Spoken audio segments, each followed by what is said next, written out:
Vamos ahora a considerar cómo hemos de obtener el poder que tanto deseamos. Necesitamos sentirlo en nosotros cuando recibimos nuestro mensaje. Para tener poder en público hemos de recibir poder en secreto. Confío en que ninguno de los hermanos aquí se aventuraría a dar un mensaje a su congregación sin tener un mensaje recién recibido de su Señor. Si dan tan solo un relato añejo confeccionado por ustedes mismos, o si hablan sin nueva unción del Santo, su ministerio quedará en nada. Las palabras habladas por su propia cuenta, sin que haya habido conexión con el Señor, caerán al suelo. Cuando el sirviente va a la puerta para abrir a un visitante, pregunta a su amo qué es lo que debe decir y repite lo que su amo le ha dicho. Ustedes y yo somos criados en servicio de la casa de Dios y hemos de comunicar lo que nuestro Dios quiere que digamos. El Señor da el mensaje salvador del alma y lo reviste de poder. Lo da a cierta clase de personas y con ciertas condiciones. Entre estas condiciones observo, en primer lugar, simplicidad de corazón. El Señor se revela más que a nadie a aquellos que más vacíos están de sí mismos. Los que tienen menos de sí mismos tendrán más que nadie de Dios. El Señor no mira mucho si el vaso es de oro o de barro, con tal que esté limpio y no dedicado a otros usos. Él mira si hay algo en la copa, y si es así, lo echa todo. Solo entonces está la copa preparada para recibir el agua de vida. Si hubiera algo en ella antes, adulteraría el agua pura de vida. Y aunque antes hubiera algo muy puro, también ocuparía parte del espacio que el Señor desea para su propia gracia. Por lo tanto, el Señor nos vacía para que estemos exentos de prejuicios, autosuficiencia y conclusiones preconcebidas en cuanto a lo que debería ser su verdad. Él desea que seamos como niños, que creen lo que su Padre les dice. Es preciso que prescindamos de toda pretendida sabiduría. Algunos están demasiado seguros de sí mismos para que Dios pueda usarlos. Si Dios les bendijera extensamente, dirían, yo y mi rey. Pero el Señor no tolera esto. Esta palabra tan tiesa y orgullosa, yo, ha de inclinarse hasta quedar reducida a la mínima expresión, hasta que parezca lo más insignificante que se puede concebir. ¿Cuánto deseamos librarnos de nosotros mismos? ¿Cuánto deseamos dejar de pensar en nuestra propia prudencia? Hay muchos predicadores que se creen personas importantes y así, cuando reciben el mensaje de Dios, lo corrigen e intercalan sus propias ideas. Sueñan que el Evangelio antiguo no puede adaptarse a nuestros días de progreso, en que todo se hace a máquina y los hombres mueren por la acción de la pólvora. No solo intercalan, sino que omiten, porque juzgan que ciertas verdades han perdido vigor con el paso del tiempo. De esta manera, entre las adiciones y las sustracciones, poco es lo que queda de la palabra de Dios pura. Los apóstoles suelen ser los primeros en quedar descartados.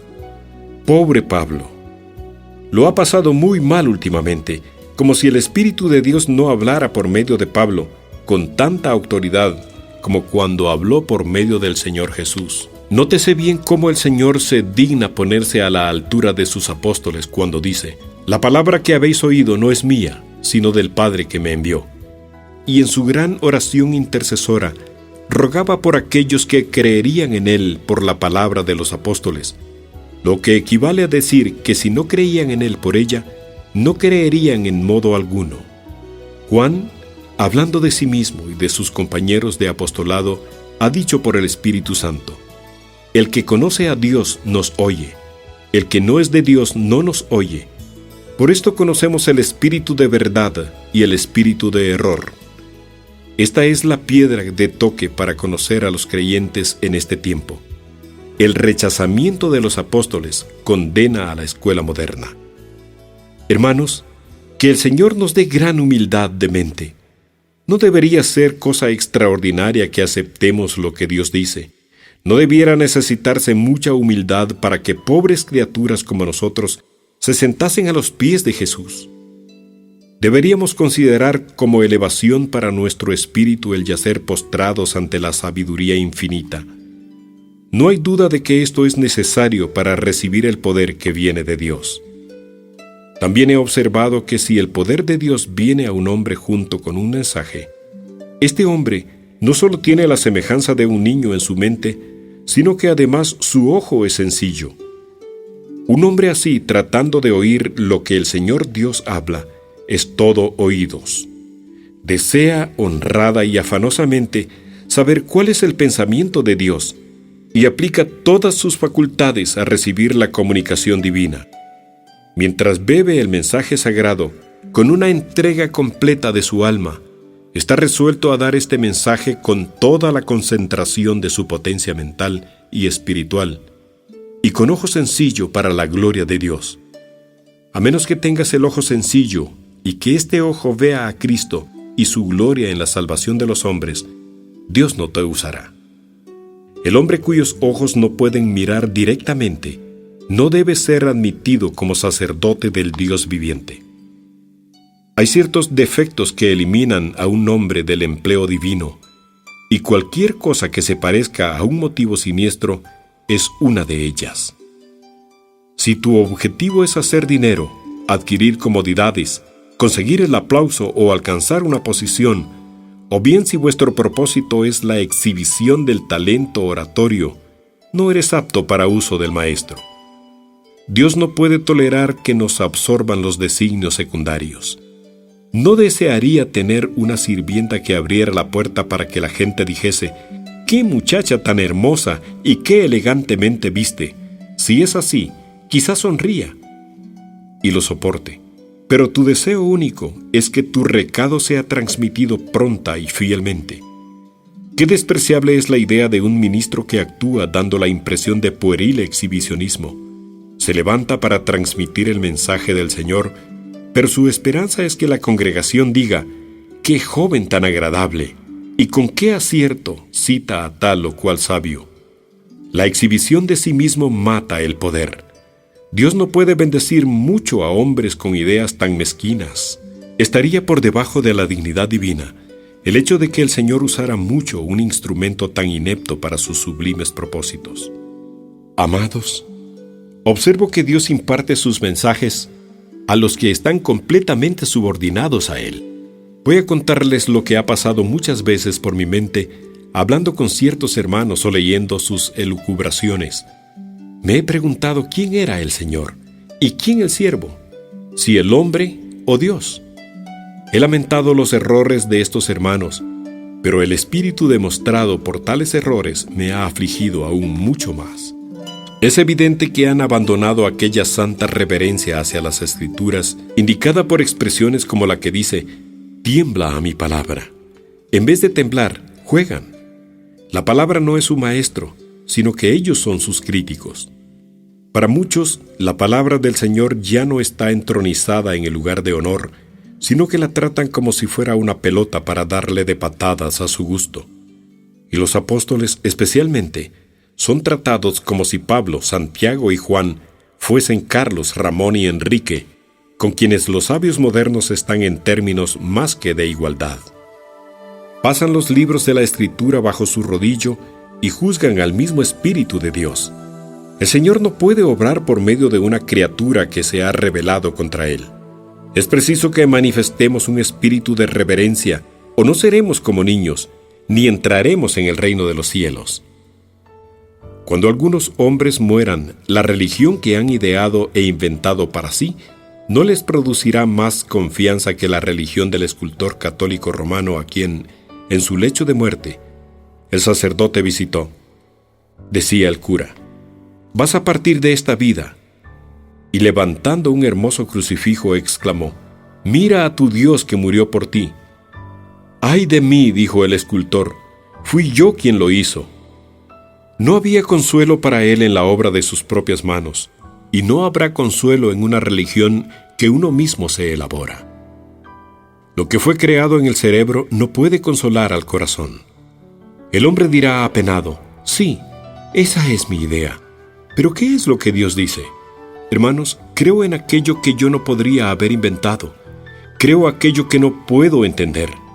Creo lo que Dios me obliga a adorar y doy gracias a Dios que me da una roca más alta que yo.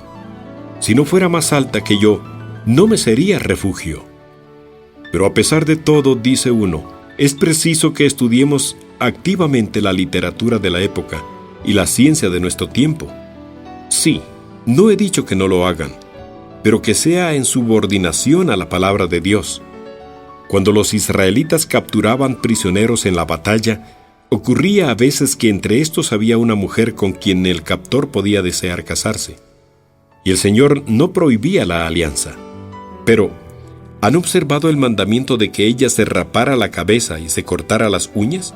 Es preciso hacer lo mismo con el máximo cuidado en la literatura de nuestro tiempo, ya sea secular o religiosa, ya trate de hechos o sea ficción. Será necesario efectuar un rapado a fondo y cortar las uñas cuidadosamente. Aun cuando estas operaciones estén efectuadas, el sabio hallará aún razones para pensar si, después de todo, no hubiera sido mejor dejar el tema. En la ley ceremonial hay un instructivo precepto que excluye para siempre el uso de ciertos objetos en el servicio de Jehová. Lo cito con verdadero temblor. No traerás precio de ramera ni precio de perro a la casa de Jehová tu Dios. Me pregunto si, al citar a ciertos poetas y autores, no estamos contraviniendo este estatuto, cuando las vidas de los hombres han sido impuras y sus principios ateísticos. Deberíamos vacilar mucho antes de citar su lenguaje. El blasfemador del Dios viviente no ha de mencionarse apenas en la casa del Señor, por muy bellas que hayan sido las producciones de su corazón rebelde. Sea como fuere, todo lo que es de hombre, aun tratándose del mejor de ellos, ha de quedar totalmente subordinado a la palabra del Señor. He mencionado el carácter simple, el ojo sencillo y la mente subordinada. Y junto a estas cosas, observo también que, si Dios ha de hablarnos, es preciso que haya una profunda seriedad de corazón. Permítanme recordarles de nuevo aquel texto que hace unos momentos he mencionado. A aquel miraré, que tiembla a mi palabra. Cuando George Fox fue llamado cuáquero, o sea, temblador, porque temblaba ante el nombre de Dios, el título fue un honor para él. Aquel hombre estaba poseído de Dios hasta tal punto que temblaba con todo su ser. Habacuc describe haber tenido esta misma experiencia, la cual no es insólita en el verdadero Hijo de Dios. De hecho, Dios nunca viene a nosotros sin hacernos temblar. La antigua leyenda católico-romana dice que el árbol que sostuvo al Salvador era el álamo temblón, cuyas hojas se estremecen continuamente. Y el que lleva a Cristo en sí y siente el peso de la gloria divina, preciso es que esté lleno de reverencia y temor. Nuestro hermano Williams acaba de decir que temía y temblaba por toda la bondad que Dios había hecho desfilar ante él. Esta es mi experiencia y también la de ustedes. Somos tan débiles y estas inspiraciones divinas son tan potentes que nos domina el temor reverencial y no queda espacio para la ligereza. Evita malgastar el tiempo cuando prepares sermones. Alguno dice, pues a mí me lleva muy poco tiempo prepararlo.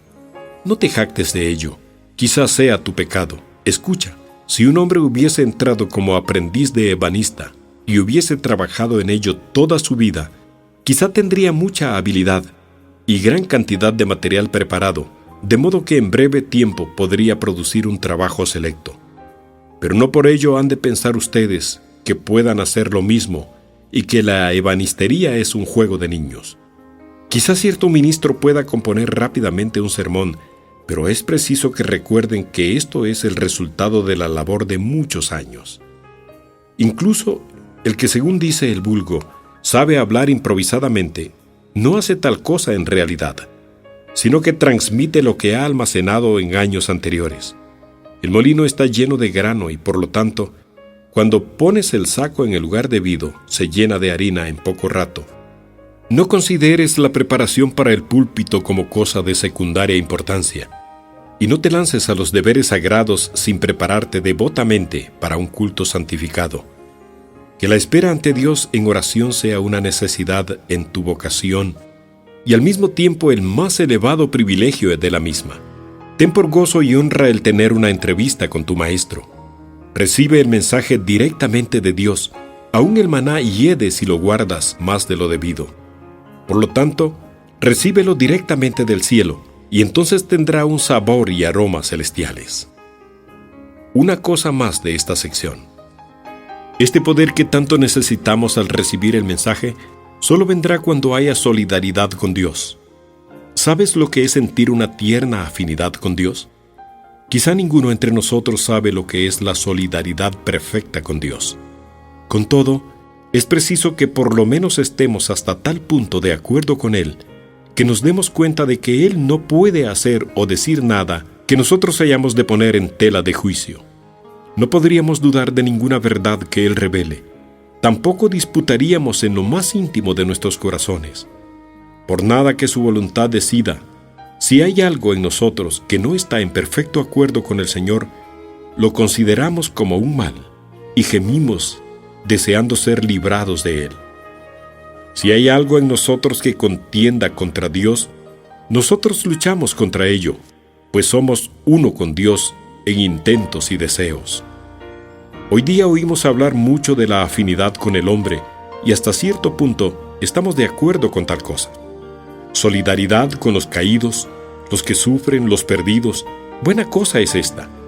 Pero mis afinidades están siempre con el Señor mi Dios.